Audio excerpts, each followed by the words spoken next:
हिमालय की ठंडी हवाओं में एक अजीब सी खामोशी थी।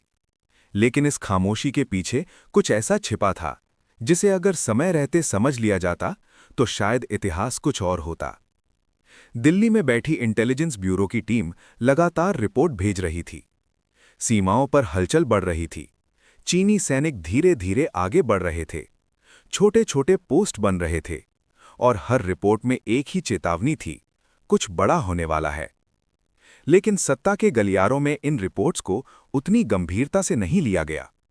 उस समय भारत हिंदी चीनी भाई भाई के विश्वास में जी रहा था, एक ऐसा विश्वास जिसने खतरे की आहट को भी नजरअंदाज कर दिया। इधर लद्दाख और नेफा यानी आज का अरुणाचल प्रदेश की ऊंची पहाड़ियों पर तैनात भारतीय सैनिकों को जमीन पर कुछ और ही दिख रहा था। दुश्मन चुपचाप अपनी ताकत बढ़ा रहा था, रास्ते बना रहा था और धीरे धीरे भारत की सीमाओं के भीतर अपनी पकड़ मजबूत कर रहा था। इंटेलिजेंस रिपोर्ट्स लगातार आ रही थीं। कुछ जगहों पर चीनी सैनिक भारतीय पोस्ट्स के बेहद करीब आ चुके थे। लेकिन दिल्ली में बैठे नीति निर्माताओं को यह सिर्फ लोकल मूवमेंट लगा, एक सामान्य सीमा विवाद।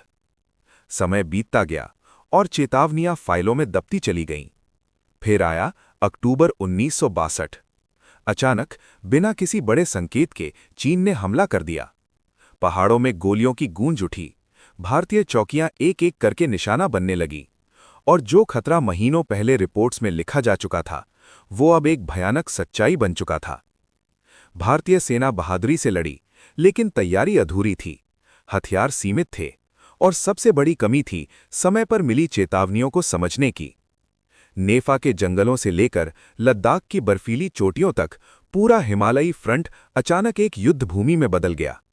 संचार टूट गया, सप्लाई लाइनें कमजोर पड़ गईं और सैनिकों को ऐसे हालात में लड़ना पड़ा जिसके लिए उन्हें पूरी तरह तैयार नहीं किया गया था।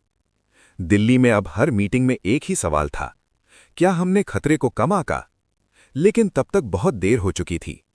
इंटेलिजेंस ब्यूरो की वो शुरुआती रिपोर्ट्स, जिनमें दुश्मन की हर चाल का संकेत था, अब सिर्फ दस्तावेज बनकर रह गई थीं। उन रिपोर्ट्स में लिखा हर शब्द अब सच साबित हो रहा था, लेकिन उन्हें समय रहते सुना नहीं गया। कुछ ही हफ्तों में हालात इतने बिगड़ गए कि भारत को पीछे हटना पड़ा और आखिरकार युद्ध विराम की घोषणा हुई।